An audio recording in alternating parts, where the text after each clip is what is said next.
and gets roadway ready for overlay. So I just worked with Chris and we're changing the mentality of the road crew.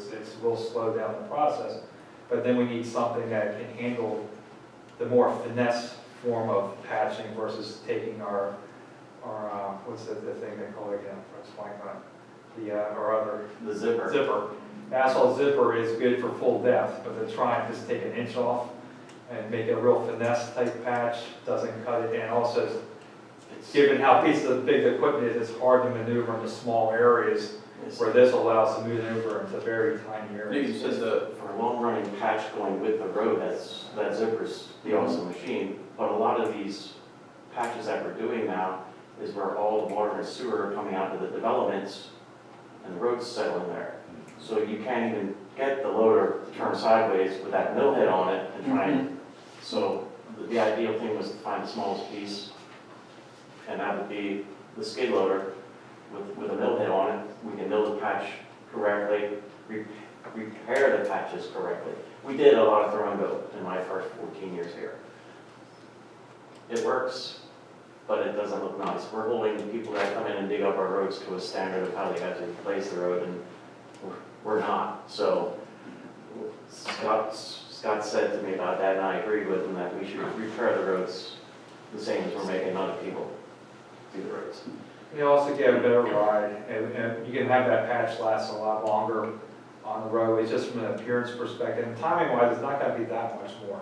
No. I mean, you're basically just using that to edge it out first before you throw it down, instead of just throwing a skin patch down and moving on at this point. And then, to address Doug's concerns that we raised about the different types of skid loaders. You want to talk Yes, about that? John had more experience in the skid loader than I did. He ran it quite a bit. And when we brought this back, he was tentative about it because the thing was really snappy, to which it was brand new. It didn't even have 100 hours on it, I don't think. Right. So the more he played with it, though, the more he has Familiarity. he's grown to realize that these are extremely sensitive controls because it's new. And basically John had the hardest time with it because he was used to older, run-down skid loaders that, hey, you pushed it and okay, now it goes. Where the rest of us who didn't have as much experience, we just hopped in and went right with it. We were ahead of him on the curve with it because we were getting the feel of it quicker. Did you talk to the salesman about the issue that I raised about part availability and everything else? Yes, I have a good Okay. I have a good understanding with JCB on the equipment and stuff, and he has bent over backwards. We had an issue with the rental that we got from him. Basically, they didn't change the two tires before they brought it to us in the front. They were semi-cold. And we took it out, and the first time we got it in a little bit of muddy area, she wasn't working so good. I called him up, and then the next day he actually ran to Harrisburg, got two brand new tires that actually were painted to match High Steel's colors. They were red tires, and he brought them down to us. So he actually brought all 4 red tires down. So I think it's like anything. Our 91 truck, if we need a part, it sits. The same way as the loaders. Well, Our parts, they don't, nobody stocks parts anymore. the thing with JCB is there, I relate them to Sears. They put a contract out for all their transmissions and their washers, and it could be made by Joe Blow, and the motors from somewhere Yes. else, and the tubs from somewhere else, and they put all this crap together. They don't have a single source. No. And like I said, those 2 guys that I know, that one guy that owns one and the guy that uses them, he said, they waited for weeks for a fuel pump, because they didn't know it was a Perkins engine or whatever. They just put anything in them they can find to quick get their hands on. That was my concern, that It's a brand new piece isn't sitting around waiting for a I part. agree, but we have that issue with almost every piece of equipment, and it frustrates me when I called up to have the loader serviced. I explained to the guys asked right away how many hours, so then they have a book that tells them what they need, and they come down and they still don't have the stuff. So it's Okay. the As same long as thing. you're comfortable, that was just a question I wanted to raise. Yeah, and like I said, John had the most experience out of all of us. I mean, I was in all of them up there, and our biggest guy actually fits in there and has room around. So any 4 of us or 5 of us can run that machine. Good. The next item that goes along with the skid loader would have to be a trailer. The township doesn't own a trailer strong enough to carry that skid loader.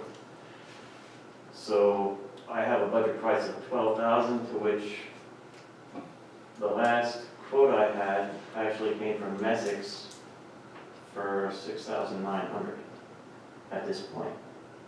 Essex is also an equipment dealer up there in Elizabethtown. I stopped in with him.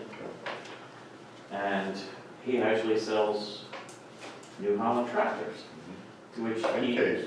yes, and he has Kubotas and everything up there. But that's a 2020 purchase possibly, as a new highway mower.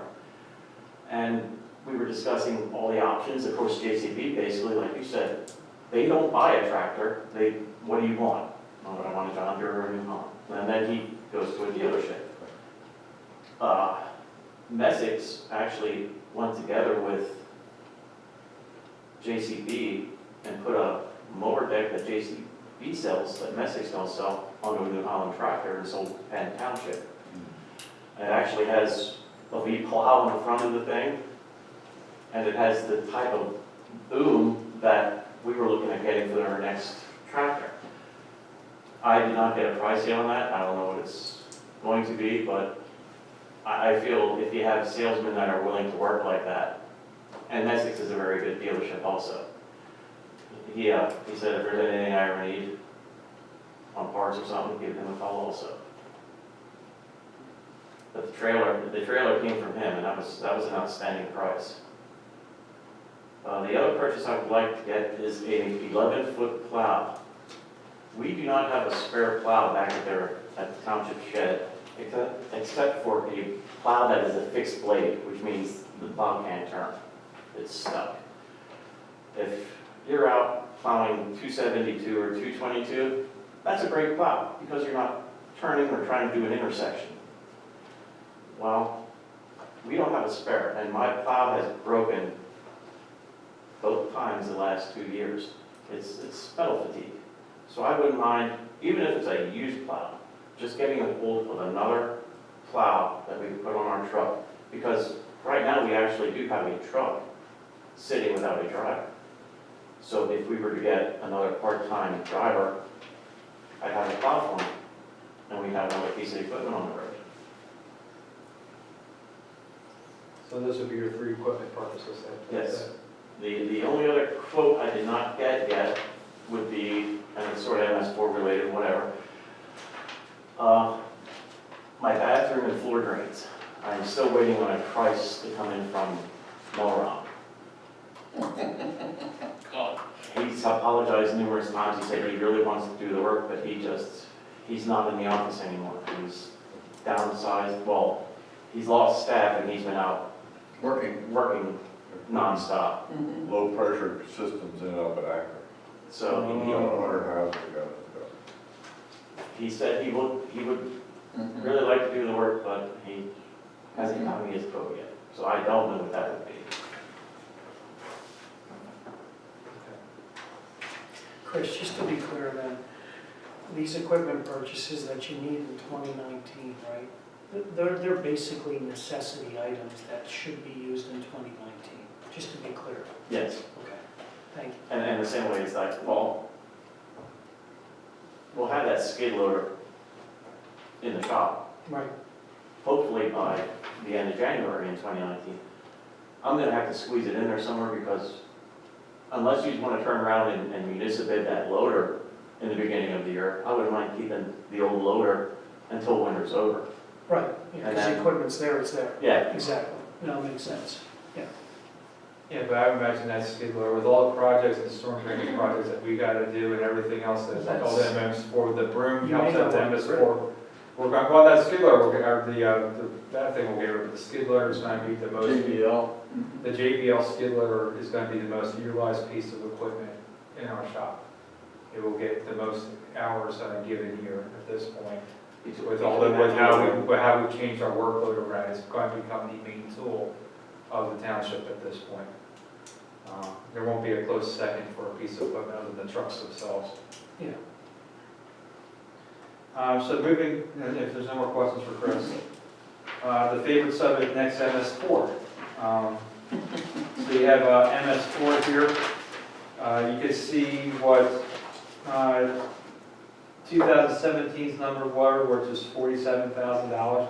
And that included a township-wide mapping of all the storm sewer systems, which was a tremendous amount of money that was spent on there. That's done. So we don't, that was a one and done cost.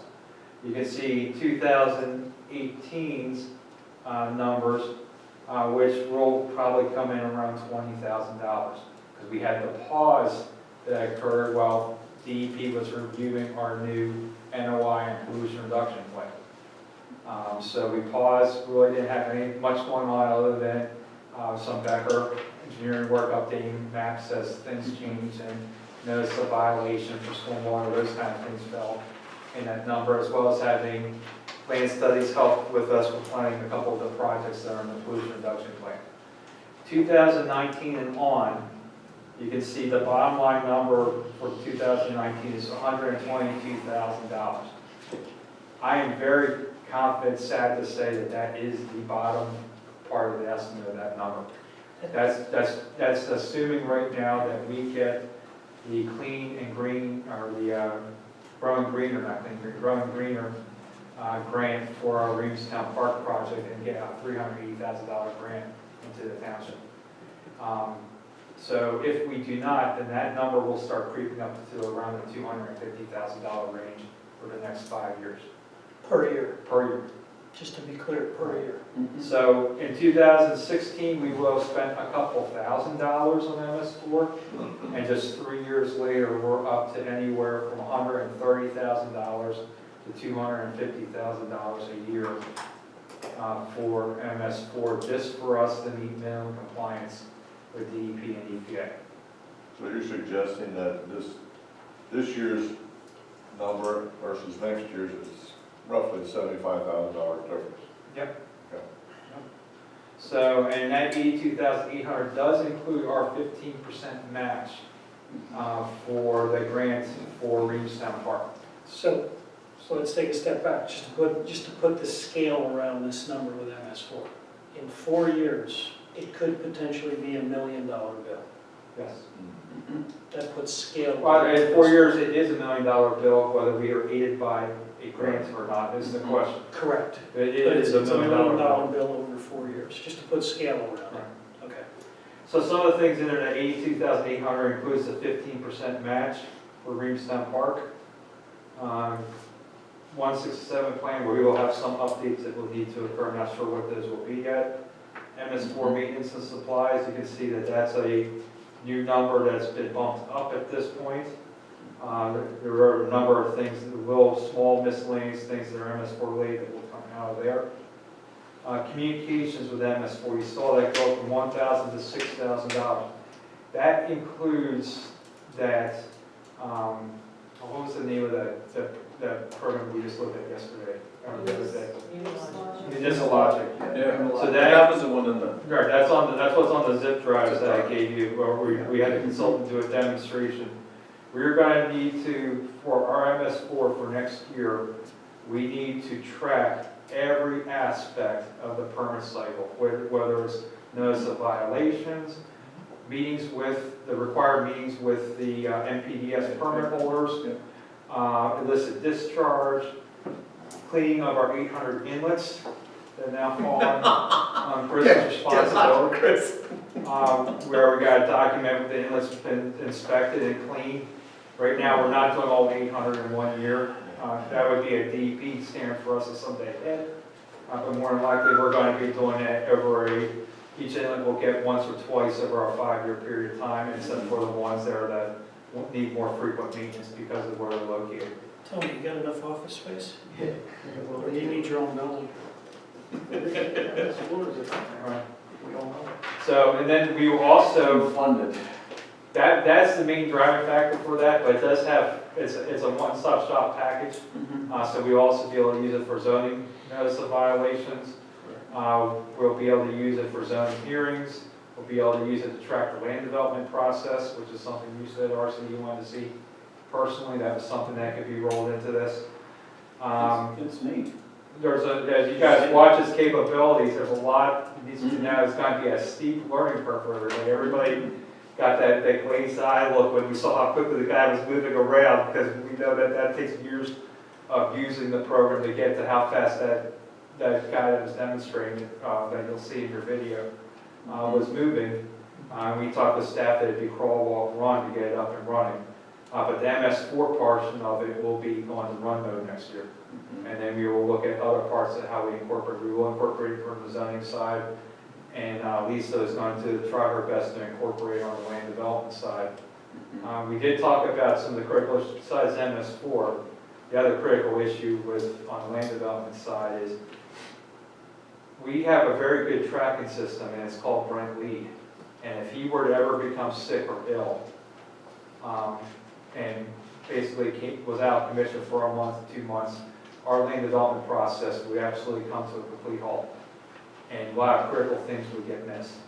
And so the idea with this is to kind of build some of our redundancy into the system too. So it's going to knock off a lot. I think it's not a big dollar, and they're running us quotes. They've given me some initial numbers. We're talking a couple $1,000 for a licensing agreement. Kind of like what we already do with CS Davidson. We're going to see it. Maybe we'll incorporate the stuff. CS Data from CS Davidson might be rolled into this. It might replace CS Data, or we might continue to use CS Data in this simultaneously. I mean, CS Data does have some nice features for tracking the pipes in the system. Plus, we put a lot of effort into getting that data in there. You can do it on site. You can do it right on site. Yeah. Any changes, any photographs right there on the tablet. That's one good thing about CS Data. Immediate updates. And the thing that this thing will include in the near distant future, it's already tablet friendly, but they are going to, next year or so, they're going to roll out the ability to do it on your cell phone. So the code inspector, code guy could be out there with a cell phone, Tony could be out there with a cell phone, Brent Lee could be out there with a cell phone, and actually doing live time updates on the cell phone, updates information, and pull real-time data. So I don't have a tablet, I could use my cell phone, pull real-time information about property, or Doug calls me about what status of this notice of violation. I can just go to the app on my cell phone, click it, take the property's name or address, and have an update on where things stand at this point. So it's a different way of doing things. There's going to definitely be a big learning curve going from paper to automated. But what we talked about with the MS4 permit application, what I did this year with Tony, where we just sent our notice of violation letters, I don't think we're going to get comments from DEP, but next year we would. Because they have a very prescribed way they want to see the information presented.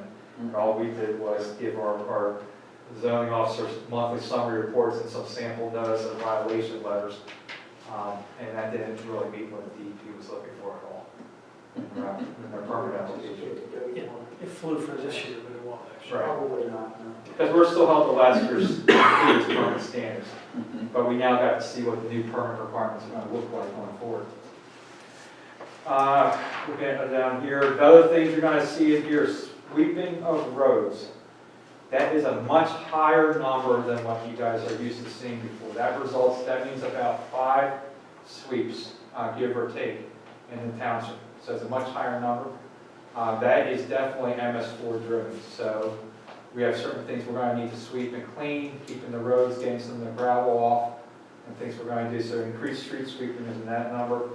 Storm drain maintenance at $10,000, that's also a new number. Again, I just mentioned 800 inlets that we're responsible for cleaning. It's a lot easier using a utility. Basically, if you ever seen a utility vacuum truck, where they do utility locating testing and they vac up a section of the roadway, same concept, you can apply that to an inlet. You can pop the grate, drop the tubes down there, and back up the gulf, put the grate back down, move on to the next inlet. And respect it while you're having it. Yes. Right. Yeah. So, what would take a couple guys crawling down in, one guy crawling down an inlet box with a shovel and trying to I'm shovel not stuff laughing at you, out. I'm laughing at DEP. Yeah. We will now use this. So this one, we reached out to a contractor, we talked to them, we got a quote. We know they would be available on Fridays because they do all their work Monday through Thursday. And so this would be Friday work for our guys. But Chris has a good point, the inspection still has to be done by us. Mhm. So when they're out there, one of you guys still has to go out there. one of Well, you we, guys has to- we would have guys out there, Yeah. we're lifting the grates, they're just Yeah. operating that, Right, but right. Did you Just get so we're did clear, you get a grade inspection is lift still for ours. Right. I mean, we have a grate lifter, so we'd be lifting the grate, once they're done sucking it out. We own the inspection.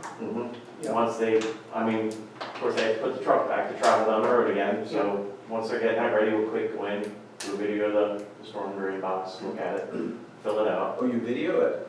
Well, we can. Okay. The tablet has the possibility of videoing also. Put the lid back on it, run to the next one, pop that one open, let them clean it out, and Yeah, then there's same thing. and each one of these creates an inspection report, which we then document with our new tracking software, and then we have to provide DEP proof. We can show that all these inlets, and here's an inspection report for each inlet. That's the level of detail we're going to go to next year. And it's actually 850. This would be so Oh, much no. easier. This would be so much easier to swallow if there was some state or federal money helping us out with this, you know that? Yeah? There might be a plan for that. Maybe in the future. There might be. Yeah, don't hold your breath. Hold that thought. Yeah, right. Yeah, hold the thought. Okay, moving on, if there's anything more than MS4, I think we kind of beat that one to death at this point, so. The swimming pool side, we flatlined, most of the cost here at this point.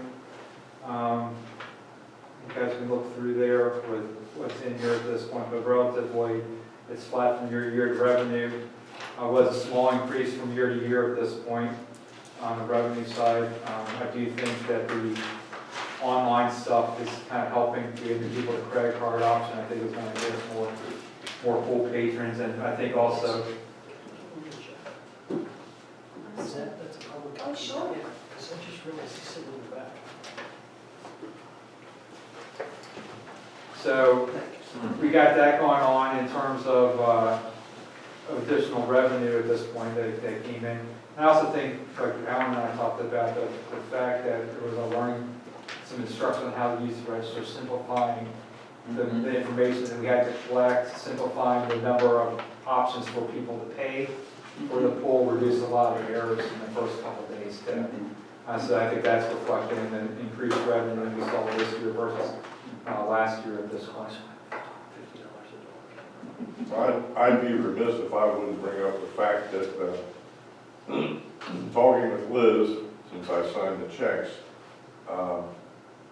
there's an increased amount of work on her part because of this municipal bid, or the, not municipal, sure, I'm not, I'm still. Yeah, the online Opera thing. Yes, pass, okay, yeah, whatever. yes, yeah. We used to have 2 or 3 accounts, now we gotta split them into 10 accounts. It's a freaking tracking nightmare. So, while it looks good on the surface, there's some hidden costs. Thank you, Liz. There's hidden costs for all the staff, to be honest with you. I know that, I know. There's, basically, when we look at the pool costs, they, our lifeguard and pool manager, there's a lot of time with Paula and with Liz and with Lisa, as well as myself, so I send in all the interviews Right. at this point too. I know. I don't know, Alan, if you have anything you want to add there, or?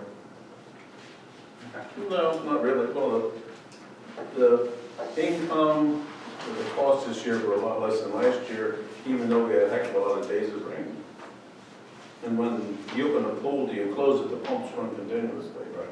So Yeah. I figured it was about $36,000 difference, which isn't too bad. Okay, on the parks side, last couple of years, we've only been playing a small amount, like $1,000 token amount for our parks. And I know the budget is tight, but I am recommending that we increase that to reflect some of the maintenance that's occurring. This year, while you're seeing what the year expense states, $3,300 to date, there's also an additional $6,000 for all the work that's occurring in the Homestead Forest. So we're going to be above $10,000. And we didn't do some of the other maintenance that would have been nice to do, like resurfacing the old Homestead basketball court, so it doesn't start looking like a Reamstown basketball court, which we had planned that would be a next year budget. trail maintenance, which is gonna be a next year budget item. Reamstown Park. Yeah, Reamstown Park in general is gonna get some types of repairs at this point. And there's gonna be continued work on Old Homestead. I do admit that with us bush hogging that forest, it's amazing what you can see now from the road. Some of the activities that were going on behind that bush screen are now gone at this Out in the point. open. Good. They will be fully out in the open. And when we rent the boom mower, we're gonna run that along there just to further reinforce the first 15 feet. Working with Premier, obviously the worst area is along the sun line in terms of overgrowth. And then once you actually get into the woods themselves, it's a lot less dense. So the boom mower, both now and next year, will be, with our boom mower rental, we're gonna be hitting that with the boom mower just to kind of help reinforce what's already been done with the bush hog when that occurred. But we will easily have $15,000 worth of needs. It will be, the list will be longer than we will have money for it to work on at this point. So that means the rest of that then will get deferred to the following year, or to 2 years out, or 3 years out as we go. We have contracted mowing services, and then we have an additional contracted mowing services. So we have our one for Old Homestead, Reamstown Park, and also there's one for the township building too.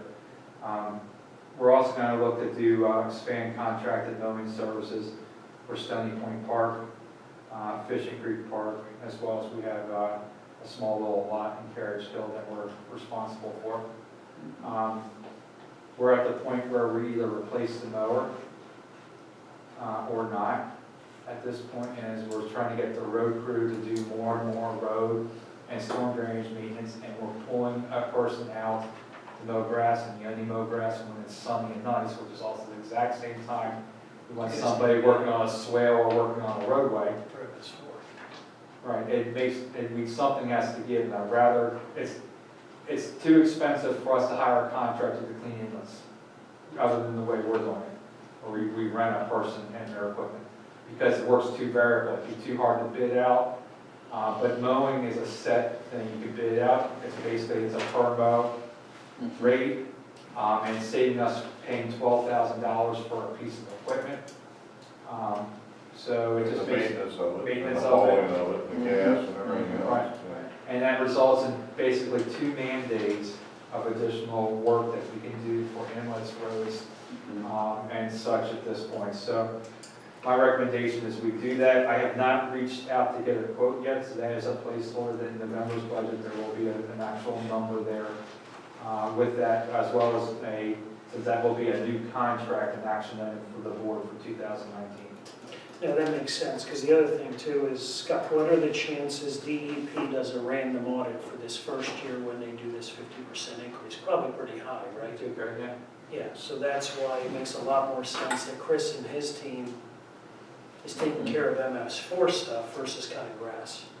Because I'm more concerned about those audits, because I think you said those are Well, yeah, and like, 200,000 a fine or something? yeah, it could be up to typically 100,000 plus for a fine when EPA shows up. When EPA So shows up. DEP gives us a bad review, that gets done to EPA's radar screen, that's when they show up, and that's when bad things happen at that Yeah, point. for a few $1,000s in mowing, that totally makes sense. So, I just lost my train of thought, but, I will get quotes for that. Basically, it would be telephone quotes. I will be going to Chance first, since he's already got all of our other things, and there's one other person that I also submitted, so I'll get 2 quotes.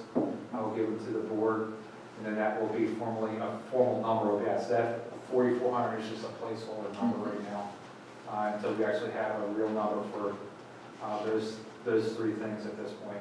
So you see below it, capital purchase park mower is lined out. That's why that would have been a $12,000 number if we had gone down that road at this point. Moving on, because of the tightness of the budget, I do have libraries shown at $20,800, which represents $2 per capita per resident, which is extremely generous compared to what some other libraries receive from their municipalities. Some of them, like Manheim, is absolutely insane since they own their own library. They pay like $11 or $12 a person to maintain Manheim Township Public Library. Other ones, like for example, East Hemphill contributes 60 cents per capita to the Lancaster library system. So you have, those would be your two extremes, and then everybody else falls in between at this point. But as we look at cuts everywhere else, we were making cuts, I just recommend that you just kind of keep that in perspective. We're still kind of giving a very nice donation to the library at this point. But obviously you guys set the budget as to what that needs to be at this point. So I don't know if you have any comment on that, or we just move on. No, Move on. yep. Drug task force, that's a flat fee. I recommend we keep that. I made a mistake years ago of cutting that 1 year in East Hemphill Township when we were in our bad time budget-wise, and I regretted that mistake. And I will admit that that was a big, big mistake, both from what we get from it and what for the community good, as well as the political repercussions that went along with that too. That was a very stupid decision on my part and a couple others. Debt principal, you can see, moving down the 1975 loan. Liz, that's the last full year, then the year after that, it's about 30-something and change at this point. 33 or something like that. Yep. So we are very close to getting that paid off. That will help down the road. But things to think about for next year, budget-wise, is up to this point, we've had only 2 people express interest, one of which actually we met in the field with. This other one, most recently, we had not heard from in over 60 days, over all these years. It might be something to think about down the road once you pay off the 1975 to just buy out the other 3 municipalities and just purchase the land. You could look at putting a cell tower or something on there down the road to recoup some additional revenue. It's a hard track. It might be having a 272 frontage. A longer 272 frontage is probably the most difficult of all the tracks to develop to have 272 frontage. So anybody that looks at it realistically is getting Williamstown Road frontage. They could possibly get some access from Dentech, but again, very expensive infrastructure because of the grade differential to go from Dentech's parking area down into 1925. So it's a difficult tract of land to develop, so keep it open for next year, see if you can sell it, but if not, it's also one of your most centrally located pieces of ground in the township. So down the road, you have a regional fire department, regional EMS, whatever, regional, for regional this, regional that. That's the center point of the entire township located on that tract of land with immediate access to the interchange in that location. You can't get a better quick reaction, any north-south reaction from that. And of course, then if we're doing something like that, you cut a driveway into 272. Go through all the bedrock to get the driveway in. But I think, I have a fine, when we had Lancaster Law Academy look at it, infrastructure costs, and this is, they weren't even having to do curb and sidewalk along 270, none of that was occurring. They looked purely just at site development costs and they pumped when they did it. I don't know how serious they were too, but the site development costs really just did them in. And having the high tension line there too didn't really help from an appearance perspective either. And it restricts building access. You can't put anything under those power lines within that easement, so that there's a portion of that. Driveway, that's about it. Yeah. Parking. Parking and driveway. Yeah. Parking, yeah. A little bit of wetlands, but nothing major. So just something to think about, because next year you're gonna have that loan nearly paid off at this point after next year. So it's just something to think about when you're starting to look at long term. The other thing is we have the PIP loan, which we'll talk about that in a minute with some of the ideas for paying that. So that's the debt. And if you flip to the next page.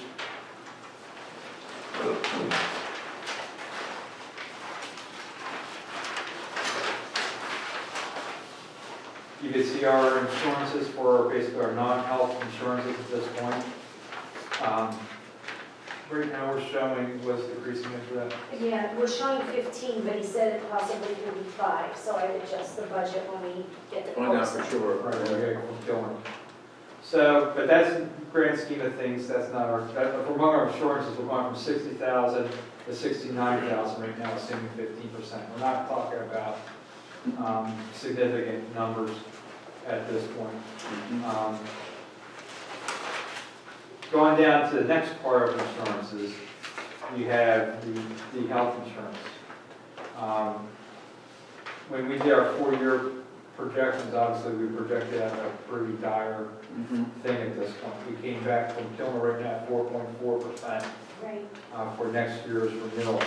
So again, it's still above inflation, so that's always a concern. Basically, healthcare has been growing at 2 or 3 times inflation, but it wasn't a double-digit increase like it was the year before. We are still exploring other options, including high deductible healthcare plan, health savings account, that they're supposed to get us information with, and the other thing that we'll be talking about in a minute on the senior side. But that was a big deal because I was looking at this year's budget, that would have been about almost $100,000 higher than what it was. So that really did help out with this year's numbers. And then if we do get something that's favorable on that high deductible health savings account plan perspective, Should be less. well, I don't know if we'll necessarily get less. 4.4% is pretty good even by that standard right now. But what it'll put us in position for is maybe better long-term cost control, which is what you do with the high deductible plans. If we are able to roll it out, then we would roll it out this year on the non-uniform side and just trying to encourage the police to consider it next year for 2020. So we go down that road, the numbers look favorable from Kilmer, it would be rolled out for the non-uniform staff to demonstrate to our police union that it's not a bad deal at this point. Other than that, the rest of the insurances, Social Security, all those are pretty much just your standard increases at this point. The other thing that did change, and we used to show the municipal contributions to police in this area, we now rolled it into the police budget. So when you look at 2018's police budget numbers versus 2019, it looks like it's a significant increase. But then when you roll in the MMO from 2018 into that number and compare apples to apples, Chief has done a pretty good job of really controlling costs on the police end. But I just want to point that out because you see it's 0 here, and the reason it's 0 here is because it was actually rolled into the police budget for 2019's budget. So with that, let's skip page 9 for a second, go to revenue for a moment. We're approaching 3 o'clock and we got other things to talk about, so I just want to fly through revenue and then we'll go back to page 9. So on the revenue side, we are showing per zone right now a flat line real estate budget. And if you, I apologize to the middle column is actually 2019 right there. So your last column is actually 2019. That's not 2018 estimated budget. It's 2019 estimated budget. But Joan, correct me if I'm wrong, Liz, has us flatlining real estate taxes. So we'll probably come in a little bit higher there. It's just right now 2018 is unknown with the reassessment. And you can see right now where we are at year to date. That 12-month extension, ignore that, that would be fiction. There's going to be basically some little bits of money still coming in at this point that should get us up to the budgeted number. But just to be fiscally conservative, we flatlined 2018 to 2019 for real estate. So if you look at all the real estates, interim and everything else, it's all flatlined from 2018 to 2019. Real estate transfer tax, you can see right now that we're at $217,000.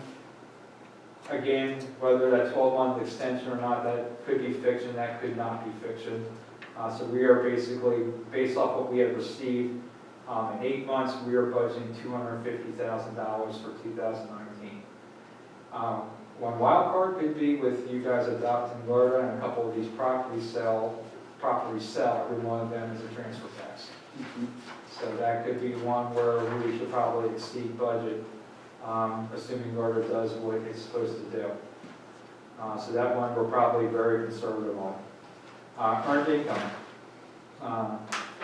Last year initially I just raised the flag that boy, the county's numbers seemed pretty rosy for earned income coming in. It was almost a 10% increase when you look year to year. It just didn't seem right, but the county came back swearing up and down that that was the number to use in our budget.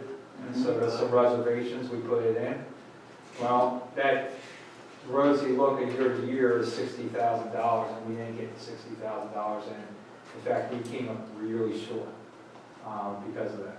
So we are $60,000 off on that one, and we are basically reflecting a number per the county that's less than our 2017 actual. Now, this one's probably swinging the other way too far. But when we're looking at what we have coming in from the county to date, we're not even going to hit 1.5 million at this point for 2018. And we had budgeted 1.579.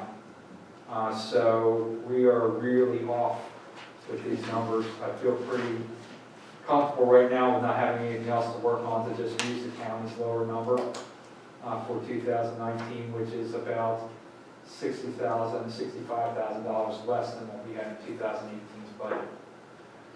They did say that they feel there might be an error because it was 2 municipalities that had blown numbers, and they were both municipalities, or not municipalities, 2 school districts. So it's a Cocalico School District and Elizabethtown Area School District. Both of them border on county lines where a lot of the workers, people work in other counties where there's other tax collection agencies other than Lancaster County Tax Collection Bureau. So you work in Dauphin County. In our case, we're talking about north of us in Berks County. So you have Keystone and a couple others that collect the taxes for that. If one of those miscoded something or made a mistake, it'll get caught up in reconciliation next April. And we could see a correction for 2018's numbers. And that's what they think is probably happening. They're not sure how to explain why our numbers are lower in 2017 at this point, let alone not hitting their projections. So, but that's what we have to work with right now. All we can do is work with the money that has been collected to date. But they do reconciliation after April, after tax day, when all the tax forms come in, and then they look at numbers, and if an employer that they were getting a certain dollar amount from all of a sudden is half, that would be a red flag that something is not right with earning the tax at this point. So that's where we stand with earning the tax. The rest of these are all small at this point. Franchise fee is all the same, so we can flip to the next page.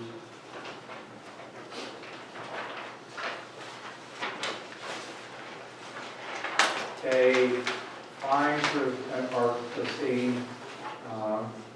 Most of these numbers midway through the same. Interest rates for the general fund, the pool, and the police, you can see there, that's money that's invested in the money market accounts right now. We do have a policy right now, which all the municipalities do, of basically carrying 3 months worth of expenses in our checking account going into the next year, which is roughly $1.5 million.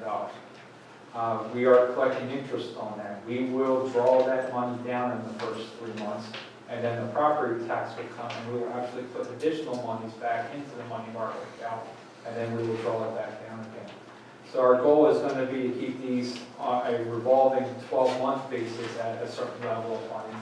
But the first 3 months it gets drawn down, the next 3 months after that it gets drawn up, and then by year end again we should be back to the $1.5 million. So there's always going to be that moving target of the money market accounts. We have the ability to move money from the money market account to the checking account back into the money market account. So it's just a way for us to generate some additional interest at different points of the year. The authority number, we double checked that last year, what they're providing the township more than covers their costs of what we're providing. So you'll see a proposal again this year for us to hold the same rate with the authority at this point. My philosophy is they're covering their costs plus a little bit more, but for us to go heavier on them with the additional rental fees, just means somebody else is paying, it's not the same residents paying, just like you're paying through the authority, so. You can see some of the grant monies that are estimated to come in at this point. So you got your pension, which would be obviously to reimburse our pension costs. And then you got the recycling performance grant, which, what was that number that just came in, Lisa? 240,000. Was it? It was high. So we just got that in, so that is new news at this point, so we will That's great. reflect it. Now, what that did for us is that just filled the hole for the EIT. Yeah, that's what I Just figured. keep it in perspective, but it's a great number, but we, again, now with the recycling things that we don't know what that's gonna change, so we will probably go conservative on that number again Yeah, it keeps the way it next is. year, because it's gonna fluctuate based on what the demand for cardboard is now at this point. But it's gonna help our cause with the EIT shortfall, it makes up the difference.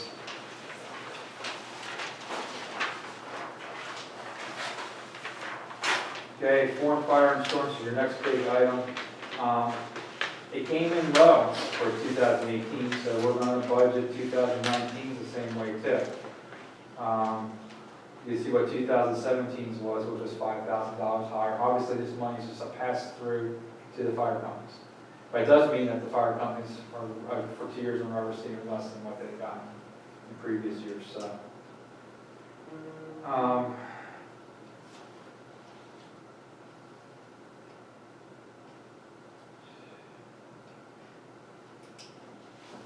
Special police, I'm just gonna skip over that because you guys know what the game plan for that is at this point, the special policing and crossing guards.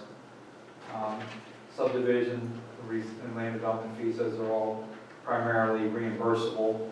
Then you have some of the other small fees. So you're gonna have in there, yeah, I guess let's just skip over that. They're pretty much all the same at this point.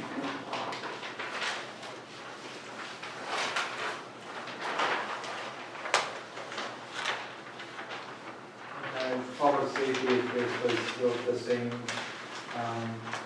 again with the special police part in there too. You can see that one has been zeroed out, as we previously discussed. Building permits are roughly the same, obviously, that's depending on what is occurring around the township. So that could go up, but a lot of that is a reimbursement. Goes back to Skip Cross anyways for the permit fees. Can I ask a question, maybe to the chief?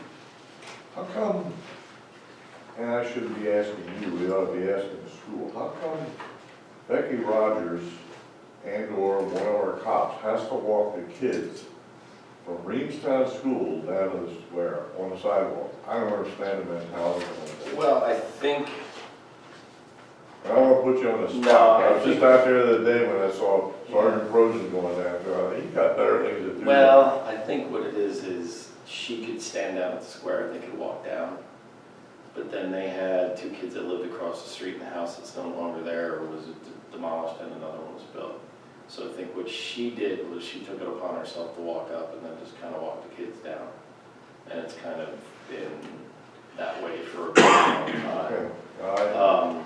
So in all honesty, it's Those kids don't live there, you're right. 10, 15 minutes of time to walk up, grab the kid, not grab the kids, but walk the kids down, you know, show that community type thing. And then basically, once you get down to the square, we just walk out in the middle, stop traffic, and they just scatter everywhere.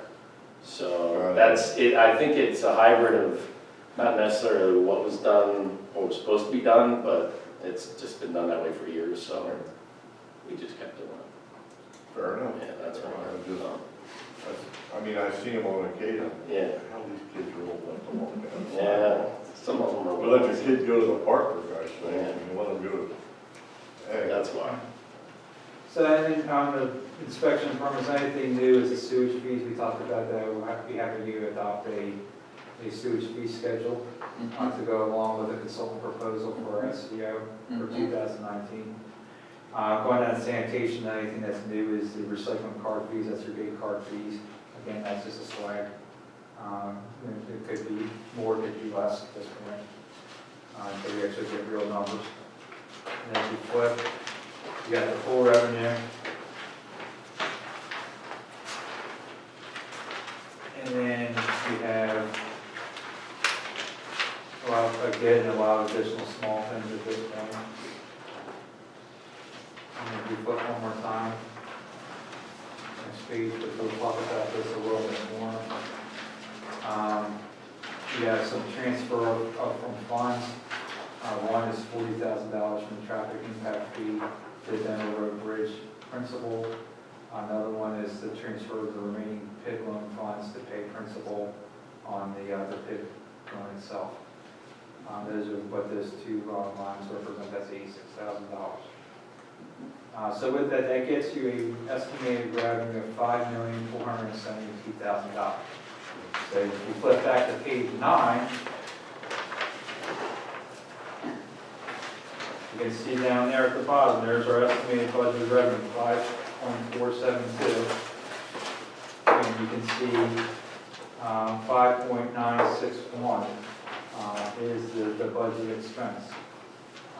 Now, as happens every year and will happen going forward, there's always unencumbered funds that will get rolled over from year to year from an uncompleted project, or a lot of times we budget monies for what ifs and then the what if doesn't happen. So you see that that's a 157 there. That may tweak a little bit between now and November, but that kind of gives you a range of what that number is going to look like. So that comes up with a shortfall that we have here that we see. So with that, I'd like to talk about, I met with you each individually. You met with Liz and me the first time around, and then you met with me individually with Chief on Friday and Monday. And I want to talk about options to fill that shortfall. So the actual number for the shortfall is $480,950. And then when you take out the unencumbered monies, it's $231,631. From each one of you, I heard a different account of different things to do. So I just want to kind of just read that out. And then we'll talk about which ways we want to proceed. So we had 3 different options that were thrown out. And so option number 1, we call it, mind if I use names, or Absolutely. is everybody okay I use names? Well, Okay, so option number 1 would be RC's option. So RC's option is $129,000 worth of permanent cost reductions.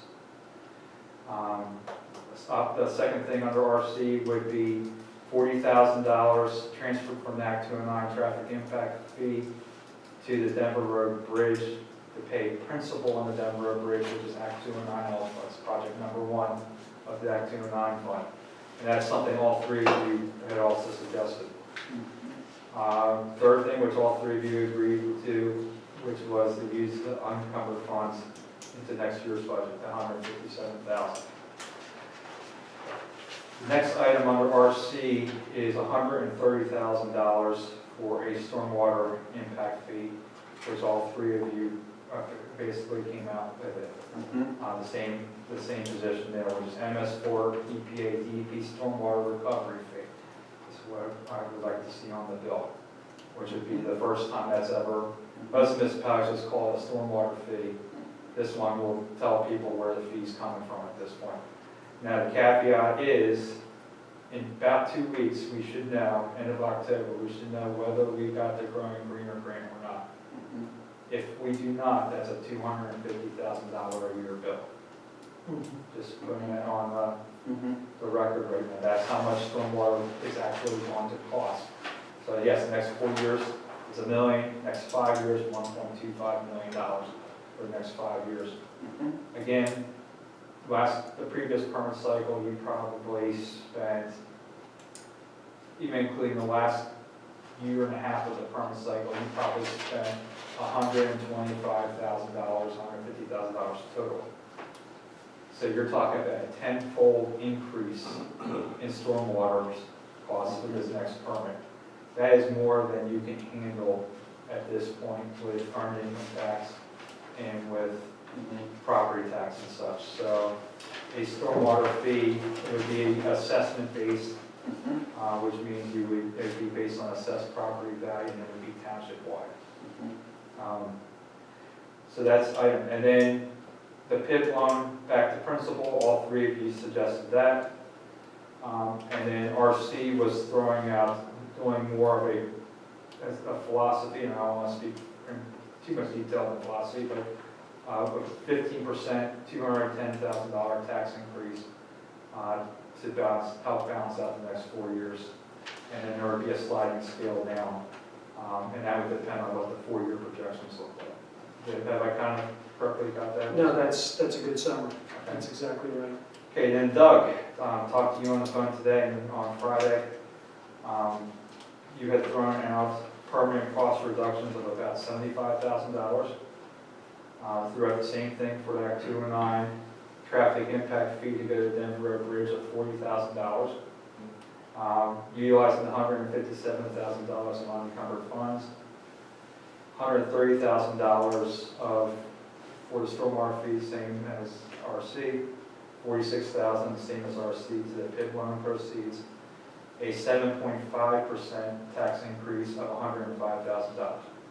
Now, I forgot to mention, the bottom line, just I did some quick math, the bottom line is what RC would be proposing is with that tax increase of 15%, and what he was proposing, that would be $150,000 to the plus in the budget for this year. Now, that would get eaten up in the following years of the 4-year projection, but that's what that looks like. But what Doug is proposing is $35,000 to the plus at the end of next year. That would go into the following year's budget at this point. And then now what you had proposed was... And one other thing, Yeah.